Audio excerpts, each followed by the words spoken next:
I guess we'll get the salacious thing out of the way. Of course, the news dropped. Yes, the Epstein list is available, but is it? Is it really?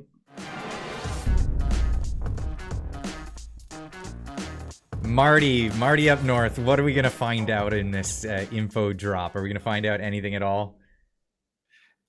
I think we're going to find out something. I think Yeah. we're going to find out something. I mean, it's for I mean, there's too much. Like, do I believe that there was a guy named Epstein who had a lot of money who tried to influence people? Absolutely. Did he have an island? Absolutely. Did he hang out with somebody named Ghislaine Maxwell and they suck people into their little circle to try and get things out of those people? Yeah, that's the way of the world. It's not the way of our world, yours and mine, but so I do believe in that. And then I do believe that there are people who went to the island. I have no doubt that Bill Gates went to the island. I have no doubt that Bill Clinton went to the island. Bill Cosby, people like that, Oprah Winfrey. I mean, and did some people go in like? Some of these people live in a world that you and I don't understand, right? I mean, you give me a jet ski and I'm happy. You give me a trip somewhere and I'm happy.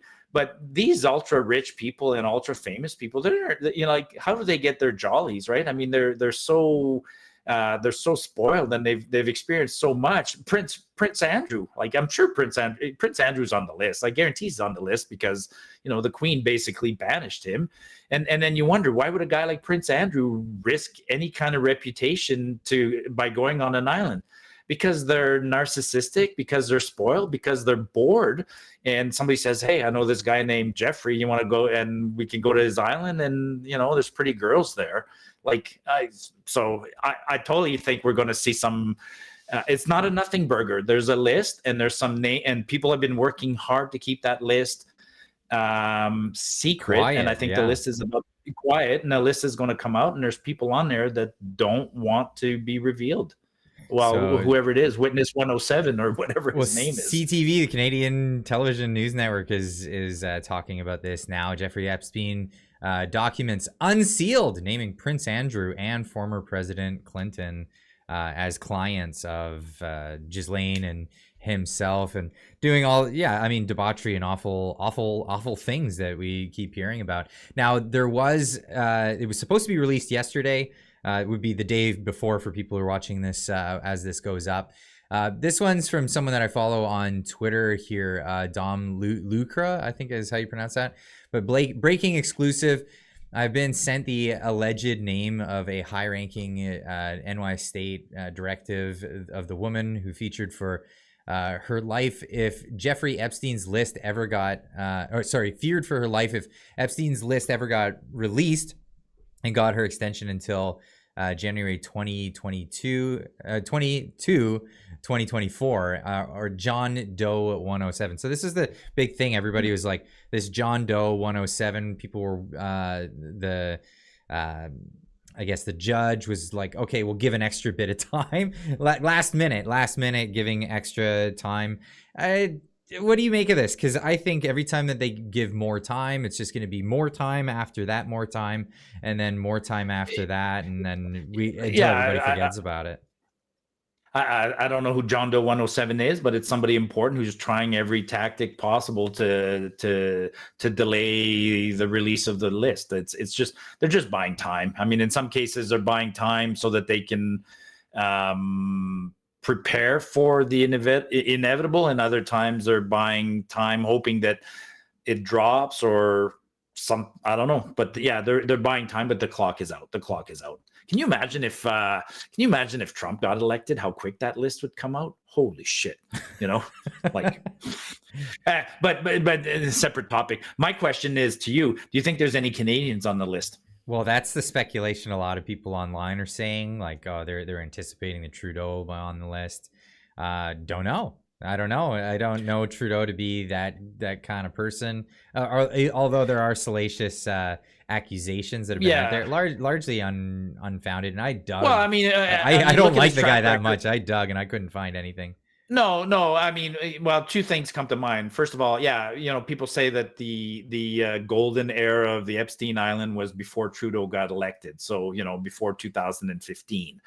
And so people automatically say, well, Trudeau wouldn't have been invited to that. Oh no, Trudeau had some cachet. I mean, people would have wanted to get to know him. I think, did Trudeau have meetings with Klaus Schwab before 2015? I'm guessing he did, Yeah, right? I'm guessing that's true. So just because that happened before Trudeau, most of that the debauchery occurred before 2015, I wouldn't put it beyond Trudeau to be there. But then I would also say, look at Trudeau's past behavior. He's gone to the Aga Khan's island, and he makes all sorts of excuses. And he's, right now he's in Jamaica and he's extending his trip. We don't know where he is. So he has a track record of he likes it when people suck up to him. He likes it when people suck up to him, right? And so that's a perfect example. Epstein could just said, "Hey, Justin, come out here. You're such a nice young guy. You're the future of the world, blah, blah, blah," and stroke his ego. And the next thing you know, Epstein is there. In fact, it would explain a lot about Trudeau. I mean, we've talked about this. Some of Trudeau's behavior, is beyond being a narcissist. He's hanging on to power to me in an unreasonable way. And one of the theories is that somebody has some crazy dirt on him. So whether it's the Epstein Island or I like the really crazy one, maybe you can shed light on this.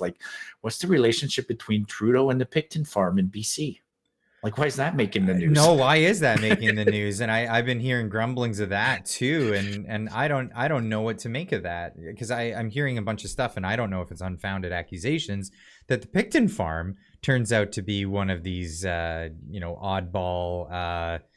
groups of people who are in the right place, in right circles, and have parties on their large property. And we all heard the story, the Picton farm massacre that took place, and all the people that were found. Well, people weren't being massacred at the Picton farm, but the Picton farm served the purpose, right? It's where they dispose of bodies. So yeah. So is Trudeau on the Epstein list? Could be.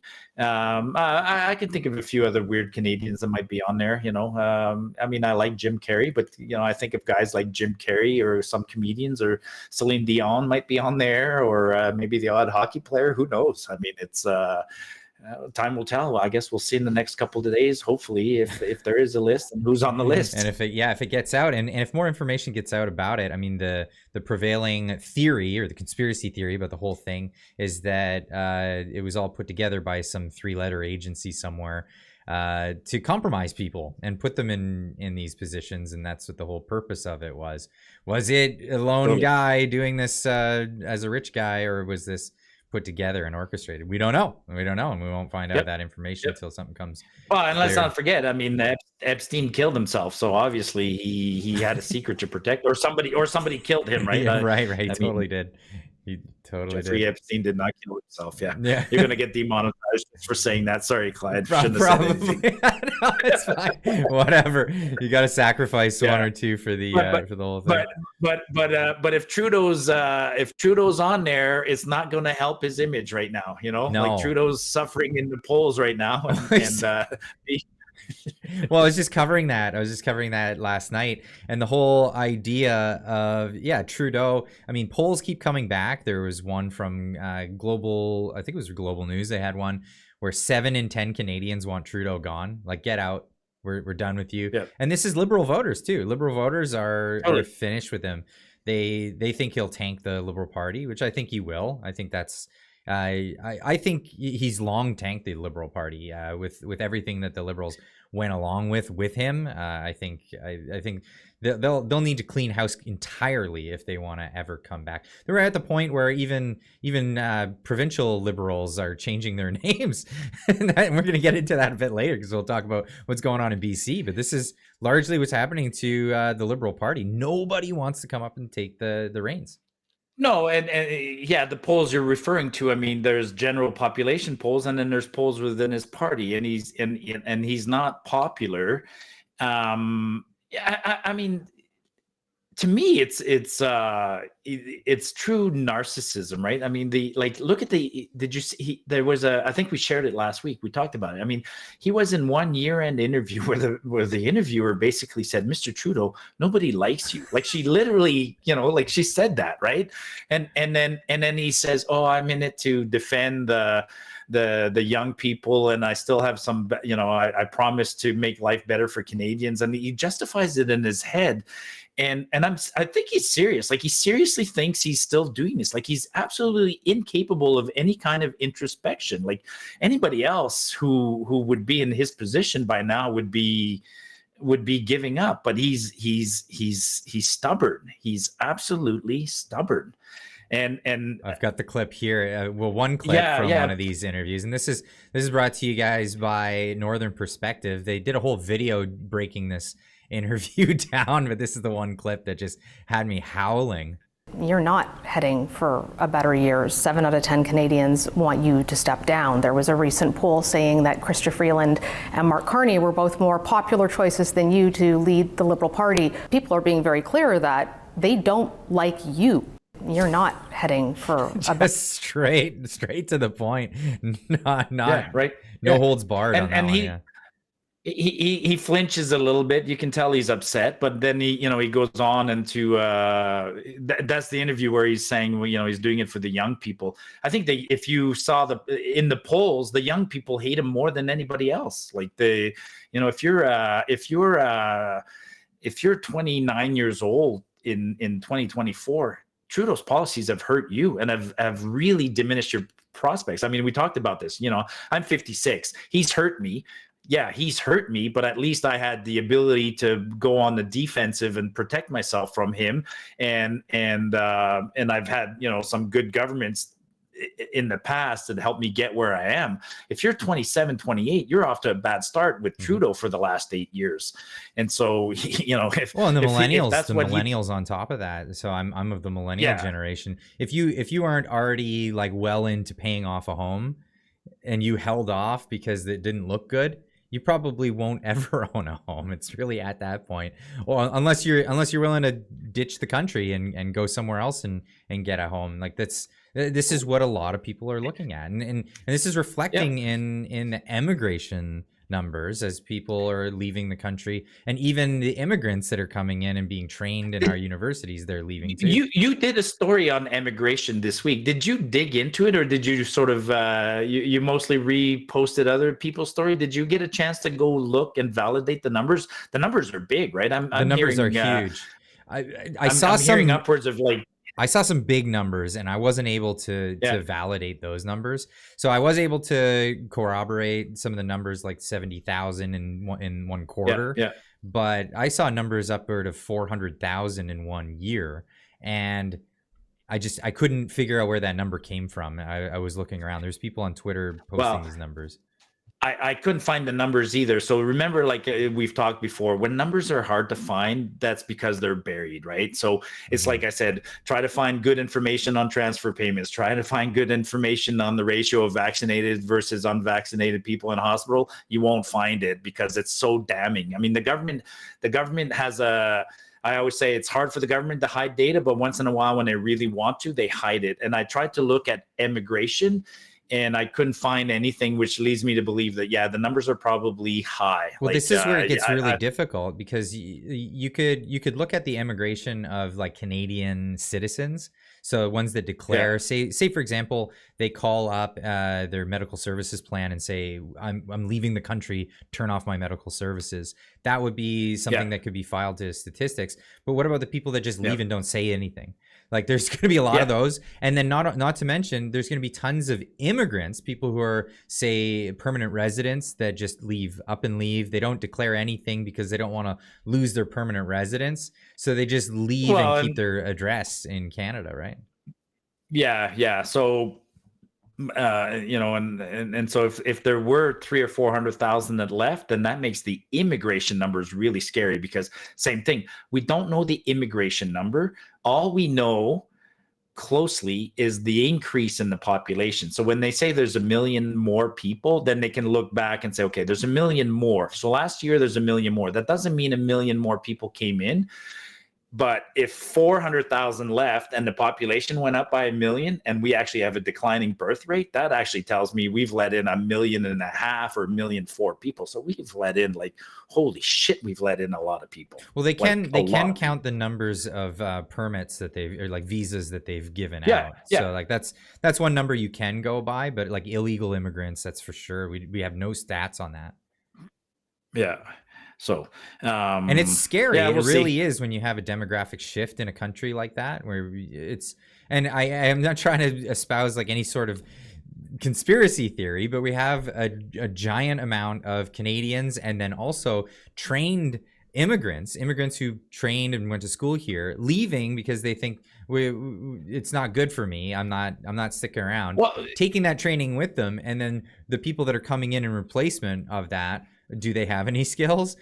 Is there going to be a brain drain in Canada? Is the question. No, there is a brain drain. There's zero doubt about that. I mean, just my discipline. I'm an engineer, and somebody brought up something, so I went looking, and I was surprised.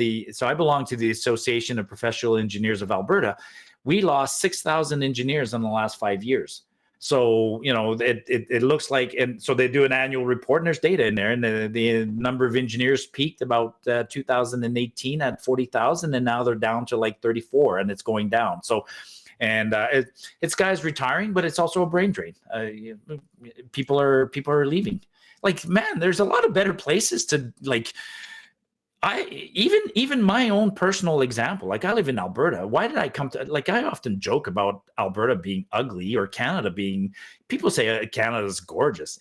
It's pretty, but it's a miserable place to live, man. The winters here are long and, and whatever, and we're taxed to death.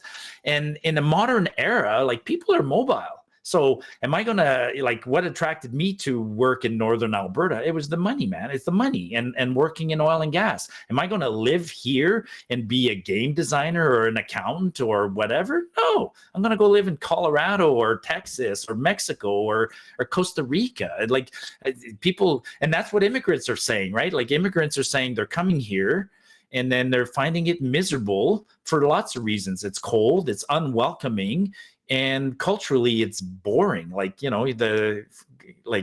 well, shit, let's put it this way. There's not a lot going on. I'm hearing of for like 9 months. There's not a lot going on. I mean, like, Ukrainians are leaving. They're coming from a bombed out country to Edmonton, and then they go like, the food sucks. I'm going back home. I'm like, wow, yeah.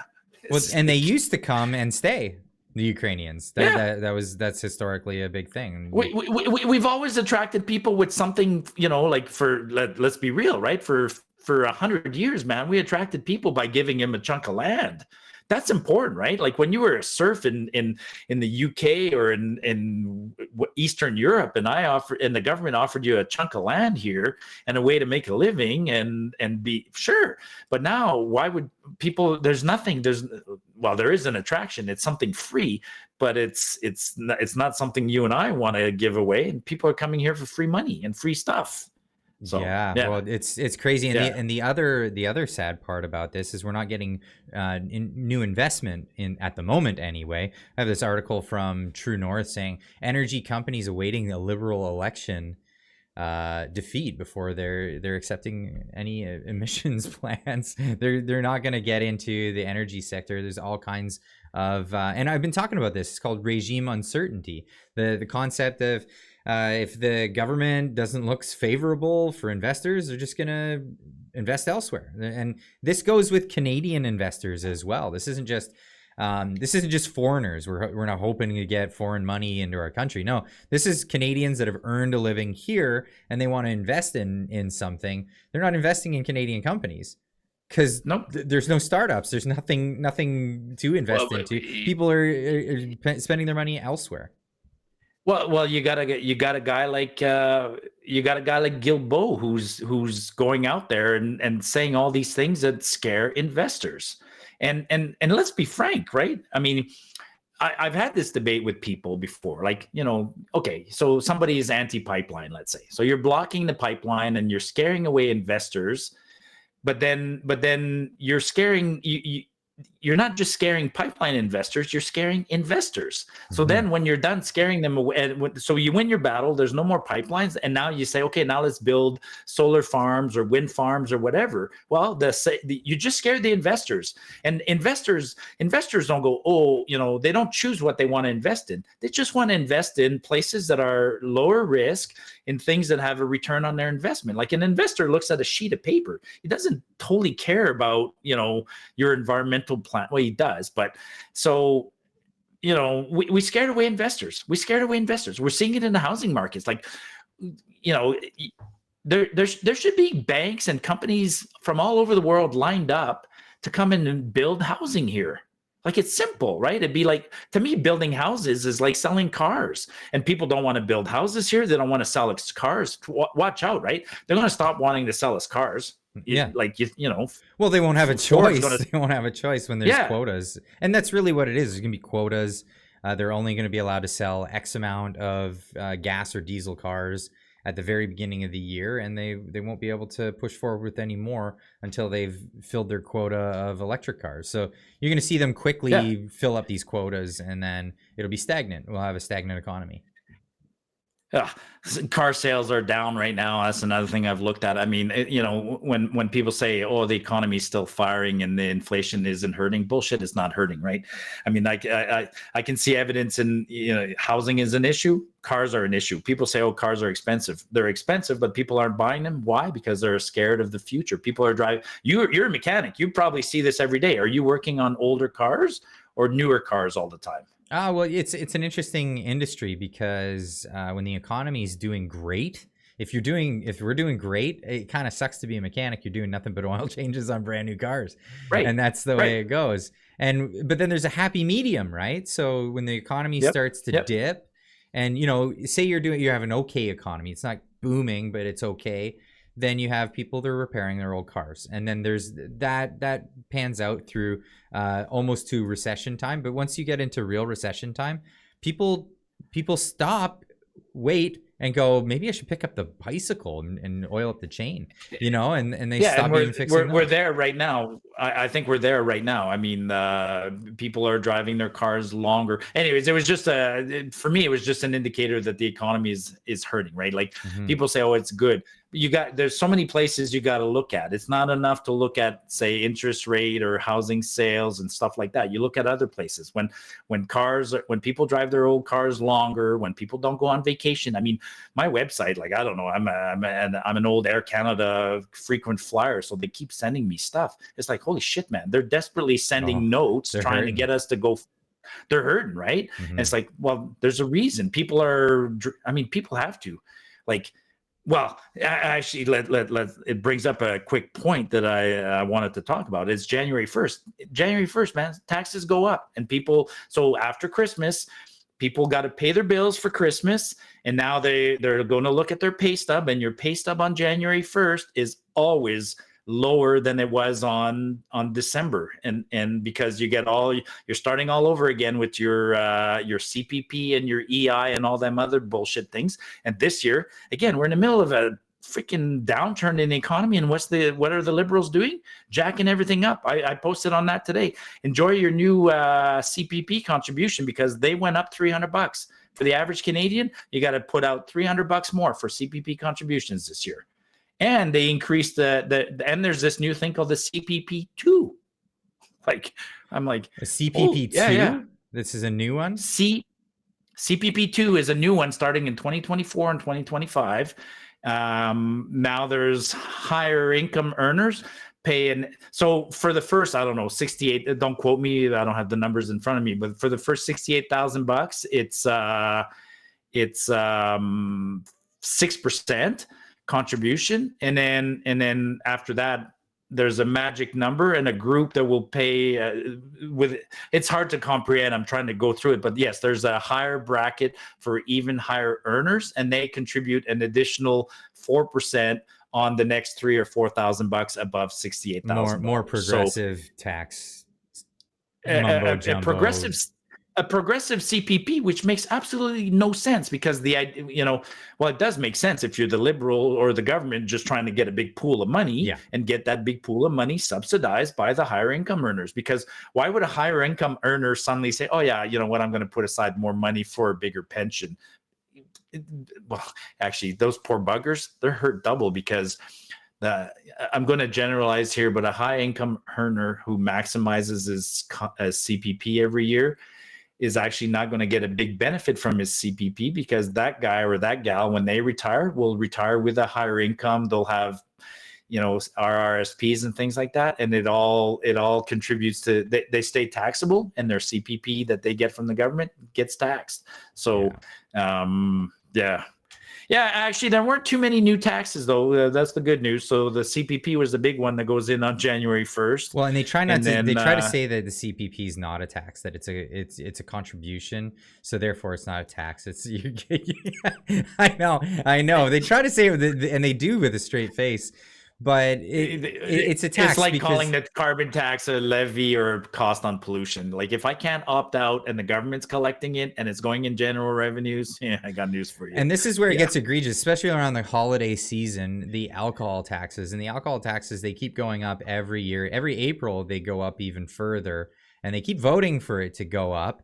And here's a little clip. I have a clip from Franco Terrazzano of the Taxpayers Federation. He's talking about the alcohol taxes in 2024, and it's just getting crazy. Happy New Year's Eve, folks. Gonna bring in the new year with a good fun party with our friends and family. But here's a buzzkill: all the tax you pay on booze. Okay, so you're paying more than half of the price at the liquor store or at the bar. More than half is tax, okay? So let's run through what we just paid for and what was tax. So we got 2 cases of beer, $42 of that is tax. 2 bottles of wine, 1 red, 1 white, $17 of that is tax. We got 2 bottles of the harder stuff, $54 of that is tax. Okay, so at the liquor store, we spent about 208 smackers. The total tax bill of that, folks, $113. I just paid $113 in tax for a couple cases of beer, a couple bottles of wine, and 2 bottles of the harder stuff. Okay. And he goes on to say that the taxes are going to increase again in April. This is where it's going to go. Now, thank goodness for the Taxpayers Federation, Franco Terrazzano. Give them a follow. Always give them a plug when I show their stuff, because there's not a lot of people advocating for the taxpayer. So gotta give a plug for them. Of course, link in the description down below. But yeah, alcohol taxes are a half. When I lived in Japan, I mean, we all have American friends. You tell your American friends how much we pay for alcohol. It blows their mind. But it's even less in Japan. There's less taxes in Japan than even in the States. And I remember living in Tokyo, being able to buy a bottle of Canadian Club. I grew up in Walkerville, Ontario, in Windsor, Ontario, where they make Canadian Club. You could buy a bottle of it in Tokyo for way cheaper than you could at the factory that they make it. Because at the factory that they make it, you're forced to pay the same price that you would pay at the liquor store. You don't even get a discount at the factory. But in Tokyo, I could buy the same bottle. Guess how much? Half price. The equivalent of $9. Yeah. That's actually frustrating when Canadian-made goods are sold cheaper in other countries. I find that frustrating. I mean, for me, an example similar to that was snowmobiles. Back when I was really into snowmobiling, I had a lot of friends that would go buy a Canadian-made Bombardier snowmobile in the U.S. because it was cheaper in the U.S. than it was in Canada. But that and sometimes it's because of the tax, but more often than not is because the size of the economy matters, right? So the Americans have more competition, and therefore they have to sell things like a snowmobile slightly cheaper. I mean, it's been studied. We pay more for things simply because we're suckers. Period. That's it. Like, it's, people get mad. Like, well, now you got me thinking. Yeah, I want to go there. It's food, right? Yeah, I want to go there. There is a there was a tweet this weekend. Somebody tweeted on Monday. You know how people like to attack Galen Weston, especially Jagmeet Singh, right? So somebody went shopping on January 1st and bought some groceries, including bacon, and they tweeted about it, and they were upset that they got ripped off on the bacon. I'm like, holy shit, man! You went shopping on perhaps the most inconvenient day, but you somehow or other managed to buy something on a day where in the past nothing was ever open, and you bought a luxury item. You bought a luxury item on a statutory holiday in the middle of nowhere on January 1st, and you're complaining that you had to pay a few extra bucks. As far as I'm concerned, Galen, if that guy comes into your store and he wants to buy a pound of bacon, sell him for $20. I don't give a shit, right? Like there's like people complain like, what's the solution to that pound of bacon, buddy? Buy it on another day or buy it in another store, you know? Yeah, we're suckers that way. We're or now buy it's it in making me another want to go country. yeah. Yeah. And now you make me like, or this week here in Alberta, we had a tax increase, and I got people argued with me saying it's not a tax increase because Danielle removed part of the gasoline tax for the last 6 months to give us a break. Yeah. And she put it back on. So starting on January 1st, the tax went back on. And I tweeted out that, thanks for the tax increase. And people are arguing with me that it's not a tax increase. She's just putting it back on. I'm like, don't give me that kind of bullshit semantic. Okay. If I didn't pay 14 cents last week and I pay 14 cents today, it's an increase. And like, and did my government services suddenly get better with all the extra money that they collected? No.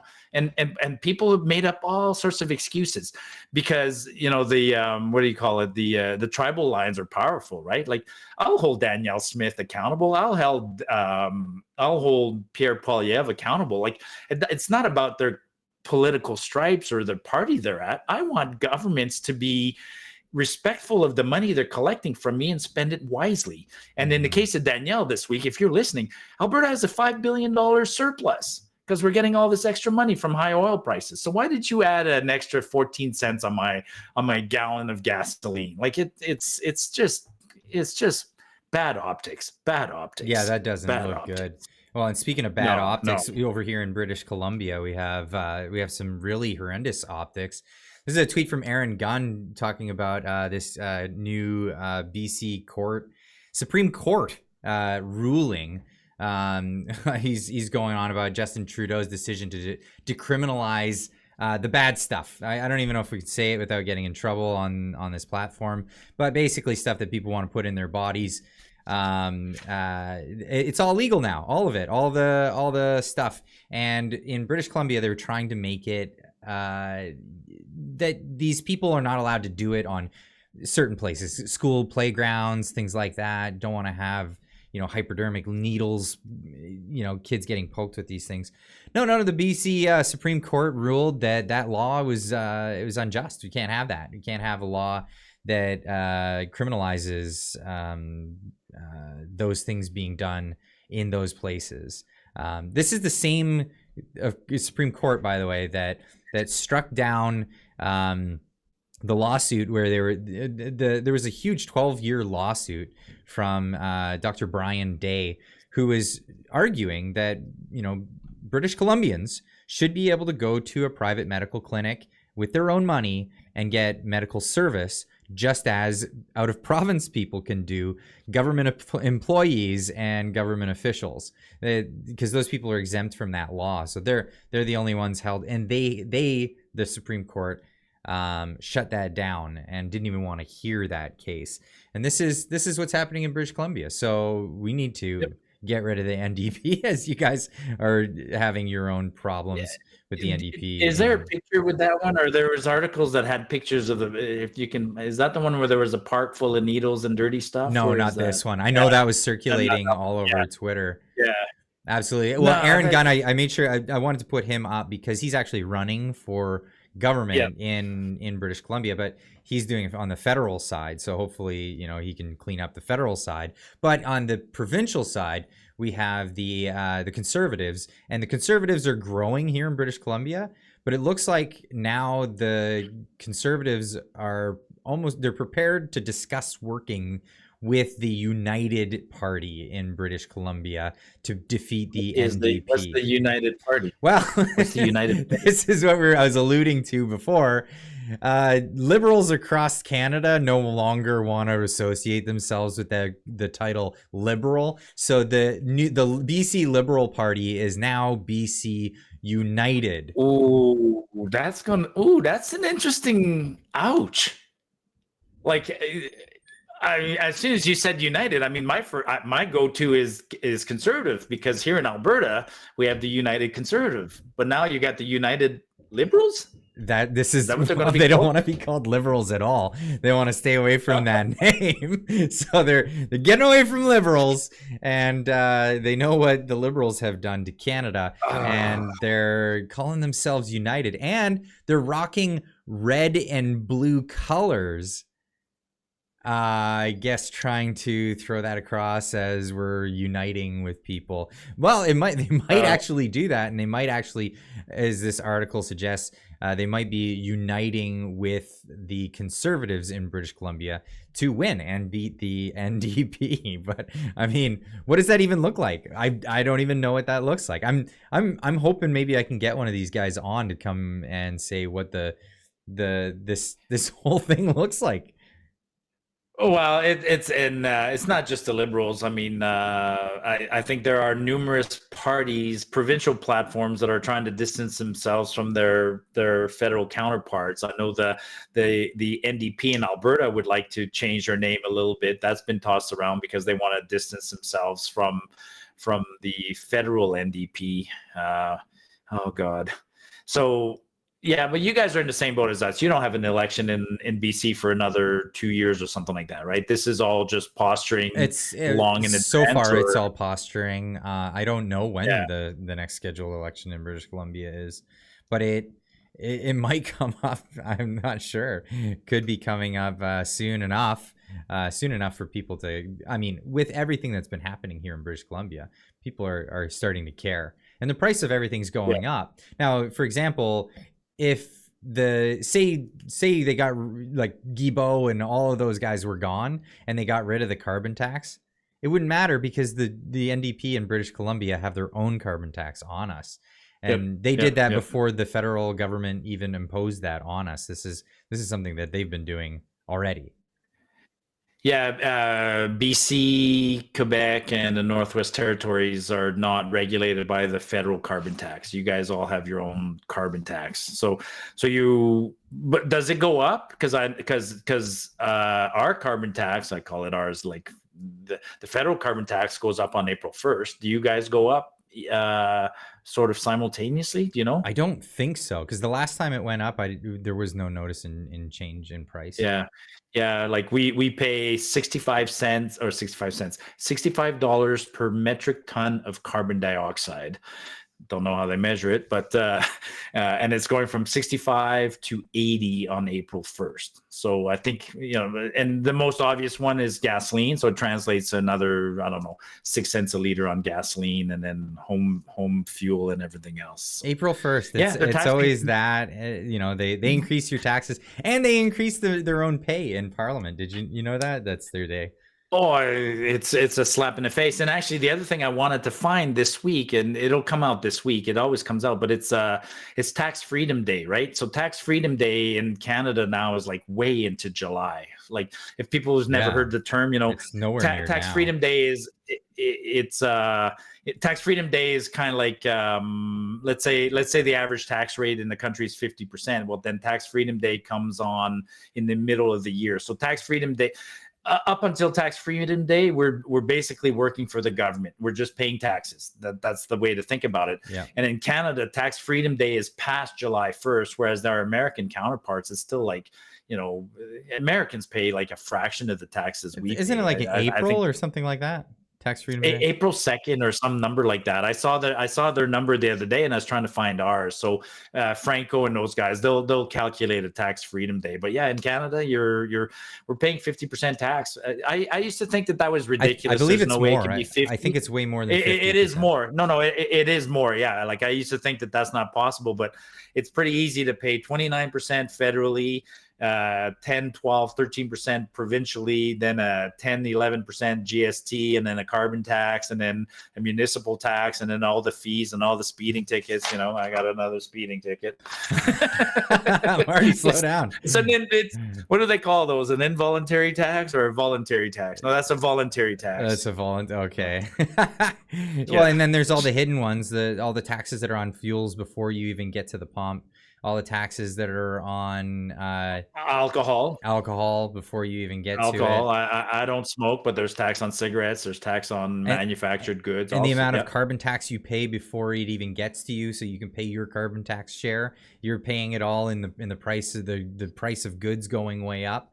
So any of these compounding taxes, snowballing taxes, it's just adding to the price of every good and service out there in the economy. So you're paying taxes on those things.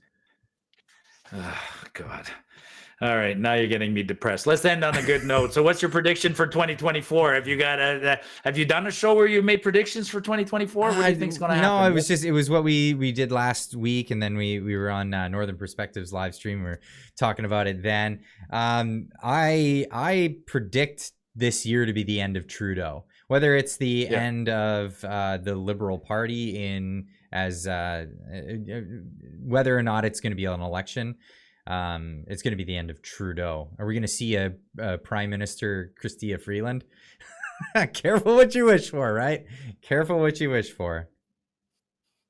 Yeah, I'm making the same prediction. I mean, I've already lost 2 bottles of whiskey for saying there'd be an early election last year. I lost it twice, so maybe I'll do a double or nothing. And it's the end of him because, and it won't be through introspection. It's not his own. Decision. It'll be somebody else's decision. He's just tanking too much in the polls right now. Yeah. I'd love nothing more than an election this year. I think that would be fantastic. But if it's not an election, just getting rid of Trudeau would be a relief for me. You know, do I want Freeland? No, but you know, you and I were talking the other day. I honestly can't think of an existing politician when I look around that's worse than Trudeau. I have to go into history to come up with people that were worse than Trudeau. And the worse than Trudeau are not very nice people. Like you know, for me, just getting rid of Trudeau is a victory. And people criticize me for that all the time. I'm like, they always say, oh, the next guy's could be worse. I'm like, no, it can't be worse. It cannot be worse. It cannot be worse than Trudeau. That's not possible. But the other prediction that I have for this year, it's more of a dire one. I think this might be the year that the economy finally pops, this real estate bubble. And that'll be really painful for a lot of people, and we'll yet to see how it even works out, because I don't know how we're going to have so many people coming into the country and yet the prices come down in real estate. I'm frustrated by that because I think there are smart people who who saw the parallels. Like this is economics 101. Economics is a bit of an art, but it's fundamentally a science. And it's predictable and the cause and effect. So there are people who predicted what's happening now and also warned against it, but also have the remedies to solve it without creating a giant crisis. And I think some of those people are being held back. I'm not a big fan of Tiff Macklin at the Bank of Canada, but I think he knows. And I hope that behind the scene, he's making a strong argument that things like interest rates have to keep going up, and we really have to cool this economy. Because if I look back on what happened in the 1980s under the first Trudeau, we're doing this exact same thing, and it looked like this. You know, it was a blip, and then it came down, and everybody got all excited. But then within 6 months, it was a dead cat bounce, and then after that, it took off. So, and I did this math. I did this math. The number one chunk of expense for a Canadian right now is taxes. So we're paying 50% taxes, which leaves us 50% after disposable. And that disposable, 35% of it's being used by our housing, right? So it's crazy how much we're putting in housing. And then I did some math. You know, the average price of a house in let's say 1982 was like $60,000, but a Canadian in those days made whatever $30,000. And so you borrowed at, even if you borrowed at 15%, your mortgage payments were still only about 20% of your disposable income. Today, with the price of housing and that our wages didn't keep up, our taxes have gone sky high, at 6% interest rates, people are already having mortgages that are like taking up 50% of whatever leftover disposable income they have. If the interest rate goes to 7 or 8, we are in dire trouble. Like, people won't be able to hold on to their homes. So that correction that you and I don't want is coming. Maybe I want it. Well, I want it in a sense, because if we don't have a correction, then I don't want 20 years of this bullshit. Well, it's just that if we have a correction and we have this amount of people coming in the country, those people have nowhere to go. Those people have like absolutely nowhere to go when they lose those homes. So they may be forced to even leave the country. Even more people leaving the country. But where do they go? Even at that, it's scary times if this all happens. Yep. Oh well. Cool. All right. Well, I guess there's more that happened last week than I expected. I thought everybody would be just home drinking. They are home drinking. Take advantage of this. Trudeau's in Jamaica. I'll pitch in to keep him there. I'll pitch in. Like, if every Canadian gives a couple of bucks, we'll keep Trudeau in Jamaica for a little while longer. Chrystia Freeland. Oh, we never talked about Chrystia Freeland. We can talk about her freedom of information. Let's talk about it real quick. Oh, well, we touched on it. The fact that her Freedom of Information Act, how it came back that she isn't riding her bike. She isn't riding her bike in Toronto. And it was the Blacklocks reporter that actually broke the story, saying, it's quite the bill too. It wasn't just a little bit of cash. It was I gotta pull it up tens of here. Thousands of dollars, or in limousines, or more than that. Oh yeah, probably more than that. It's way up there. It's way up there. I've got it here, and it's reportedly spent thousands on limos and taxis in the GTA. This is after she said that she was going to, ride her bike and do all that stuff. So much for her claims about riding bikes. What are some of the numbers here? Freeland billed the taxpayer $3,040 for limo and taxi rides, in addition to $6,736 for separate trips by her official chauffeur, which is obviously paid for by the taxpayer. And then these expenses didn't include the $781 spent by Freeland to drive cars and drivers at the October 30th, 2021 United Nations conference on climate change. But she made sure to tell people that she was doing her part for climate change by riding her little red bicycle. It seems like every politician owns the same little red bicycle. It's the same bike. I think it's the same bike. Yeah. Again, I remember, climate change. I think it was the Governor General that went to what's that island, that volcanic island, Greenland, Iceland. Or Iceland, the Governor General went to Iceland and paid some ridiculous amount for limousines and stuff like that. And then people did the math and said, she could have bought a brand new car, brand new Mercedes or whatever, and she could have driven around that with her chauffeur and then left it for the people of Iceland afterwards, and it would have been cheaper than the limousines that she paid herself and her entourage. They don't give a shit about her money. It was a couple of blocks too from her hotel. Yeah, she could have walked it. I remember a time where some politicians would quit because it was an $18 glass of orange juice. Now the numbers are the numbers are off the chart, man. Like I said a few weeks ago, the sponsorship scandal that brought down Chrétien was $20 million. $20 million, and that was in 2006. So in 2006, a government waste of $20 million brought down the Liberals. $20 million. Christ, they do that every week. It's a drop in the bucket now. It's not even. I purposely, when I do tweets, I try. People always say that. Why don't you just do 20 million? Sometimes I go 20 and I put all the zeros. I'll put a trillion and I'll put all the zeros. I want people to start trying to appreciate what that means. Like $20 million is money. Yeah. And it's your money. Trip to Epstein Island. All right, Marty, where can people find you? Yeah, we're degrading. Okay, Yeah. Marty Up North, man. And actually, after this video, I'm gonna go back to Marty Up North on YouTube, Marty Up North on Twitter. I'm finishing a video. I gotta go finish my video tonight and try and publish my hiking video from last week. So Awesome. yeah, it's all good, man. Yeah, hope you had a good New Year's. I know. And just last thought. Right now. I'm glad there's an increase on taxes for the beer because it's gonna make me not drink it because I cannot have another beer. Man, I drank a lot of beer over the holidays. Time for a break. Time for a break. That's for sure. Yeah. Sober January. All right, bud. We'll see you next week. All right. Cheers, Marty.